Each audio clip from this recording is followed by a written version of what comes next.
All right, Mr. Jones, I'd like to talk with you about what causes wall failure. Most of our customers appreciate hearing a little bit about the problems that have gotten them in the position that they're in. And so to understand what is causing your walls to fail, we have to go back to think about how houses are constructed. So you've got your three-part foundation, your footing, your block or poured foundation wall, and then your concrete floor. And so you can see out to the side what's happening with the soil. There's kind of a wedge there that hasn't been filled in. I'll explain that to you and what's causing the weight to come against that wall that's cracking. So you've got a couple different types of soil. Your compacted virgin soil is essentially soil that's untouched, okay? That's not been moved or touched by a contractor or really anybody. It's undisturbed. And then you've got loose backfill soil. So when that foundation is poured, when your house was constructed, they had to excavate, right? You had a big hole. And so in order to fill in those gaps, the soil that had been moved and redistributed went back in. And so we call that loose backfill soil, okay?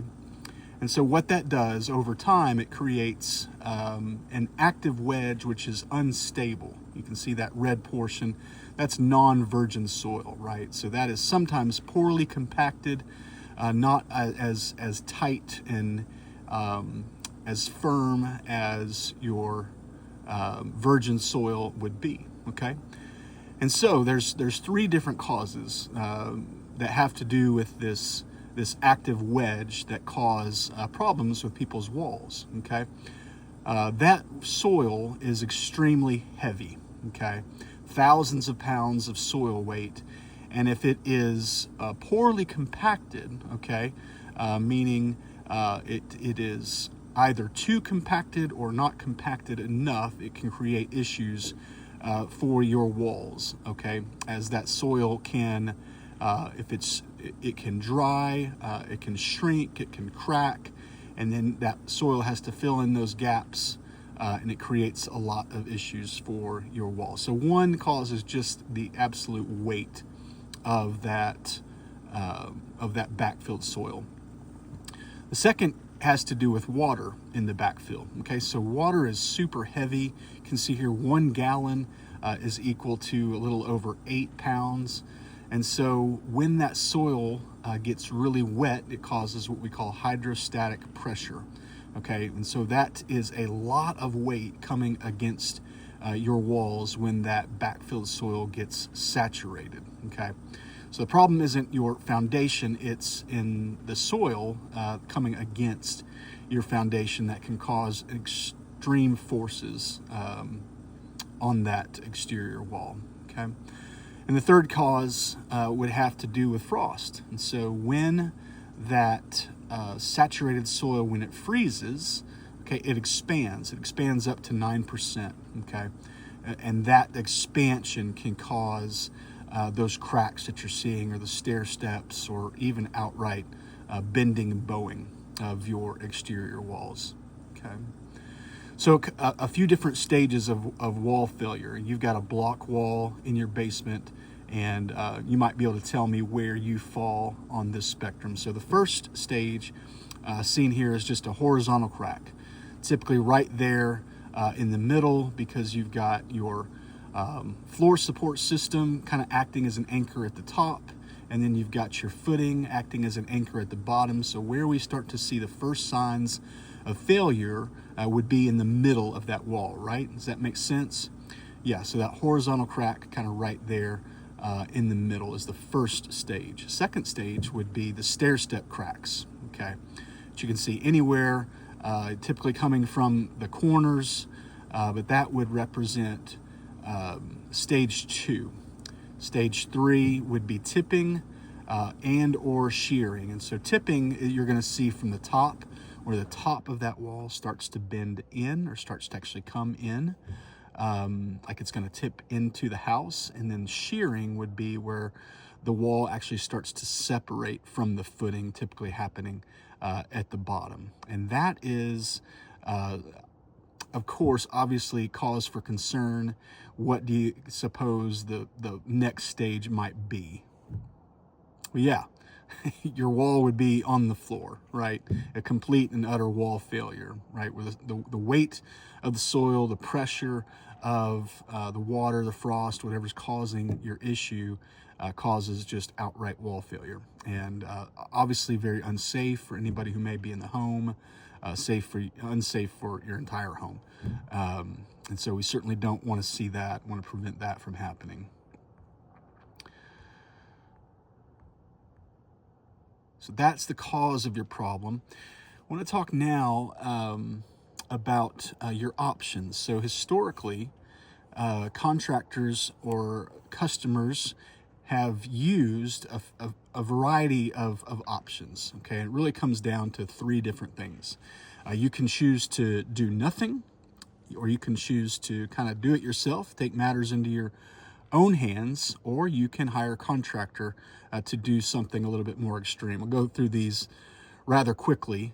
The first option to do it yourself is obviously going to lead to a result that you don't want. If you choose to do nothing, the pressurization of the water or the poorly compacted soil, the weight of that soil, or the expansion of that frost, the causes that we talked about are going to cause your walls to cave in if it's just ignored, right? I think we can understand that's probably not an option. You're probably not going to do nothing, or maybe you wouldn't have called me out.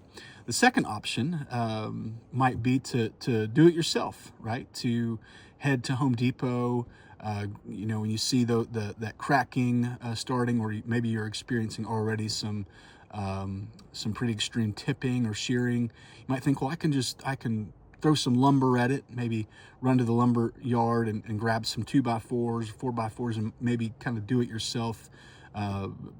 Devise a system that you think is going to take care of it. And even if you don't do it, maybe you know somebody else who's kind of a handyman that does it. And I'd have to ask you, Mr. Jones, we talked about the thousands of pounds of weight that are adding that pressure, causing the problems with your walls. If they're breaking through concrete, just thousands of pounds of concrete down in your basement, what do you think that a few 2x4s are going to do to stop the problem? Right, probably not gonna fend off that incredible force. Certainly not going to even do it as well as concrete would. So do-it-yourself option, probably not the best course of action in the long term or the short term. And then the remaining option is just to start all over, right? To just completely replace that foundation. And you might have a contractor to come in there and kind of try to diagnose the issue and say, yeah, we can't put up 2x4s. You certainly got to do something. And so they would say, well, let's just start over. Let's just pour you a new foundation, and you can see, even just from the picture, just imagining, you can imagine how invasive that would be, and what a major life disruptor that would be, as utilities have to be disconnected, and certainly not a livable space. And can you even stay in your home while that kind of project happens? Major excavation all the way around that affected area. Whether it's two walls or one wall, that foundation wall has to be rebuilt. And anyway, an invasive project for sure. Very expensive. And I have to tell you, Mr. Jones, once that is all complete, do you think it would really solve the problems that you're having based on the causes that we outlined? No, you're right. You're right. You would still have the issues, because the problem is not your foundation, okay? The problem is the soil, right? It's the backfilled soil and the pressure that's causing on your basement walls. So I hate to see you throw a lot of money at this to build a new foundation, to kind of start all over, and then still, maybe in a couple years still have the same problems and call us back out, okay? So that is going to leave you with some solutions. And I want to talk to you just about our solutions here at AFS. We've got this video that's going to walk you through the helical wall anchor system. We'd love to play you for that. Our engineering department put together this short little clip that explains this product at just a really high level, so you can see how it works. So play the video.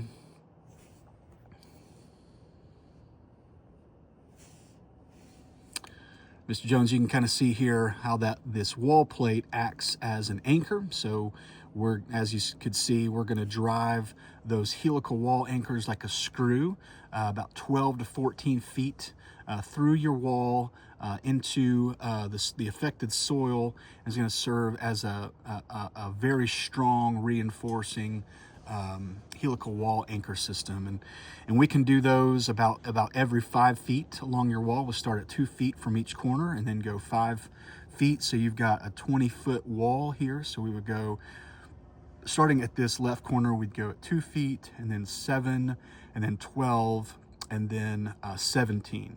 Okay, so you'd have 5 wall anchors within your helical system. So that's sort of how that helical wall anchor system works. We measure for those anchor locations, drill holes in your foundation wall, drill at a 10-degree angle, and you can see how that is a solution. We put a wall plate over it, waterproof it, tighten it up, and you are permanently stabilized. Okay. Our wall anchor system similarly acts in a similar way, but you've actually got an anchor at the other side. So this would involve some excavation about 12 to 14 feet out from your home. And then you would not just have the wall anchor, but you'd have a plate on both sides to act as reinforcement on those galvanized rods that will drill through your home. So they're similar products. It's not a large hole in your home, just a 1-inch hole, permanently waterproofed. You can kind of see how you've got a plate on both sides that are tightened up, and again going to we'll put the soil back, and then you are again permanently stabilized. Okay. Our third option, if a customer was to not have the space to be able to do that, maybe they've got a 0 lot, they're up against their somebody else's property, and we certainly can't drill helical wall anchors into somebody's basement or onto somebody else's property, then we can do what we call the IntelliBrace system. And how the IntelliBrace system works is it acts as steel reinforcers that we're going to put permanently up against your foundation wall, and they are attached to the footing of your home as well as the floor joists with really secured brackets. Okay, you can see the pictures here. They're parallel to the joist bracket. They'll be cut to be a perfect fit. And it won't be a one-size-fits-all thing. They won't all be the same size, because you might need even just some may be just a little bit shorter than others, depending on where that floor support system sits. So you can kind of see the finished product right there. Certainly able to go back over that and put drywall back on it so that you get the desired look that you want after that wall is permanently stabilized. Okay.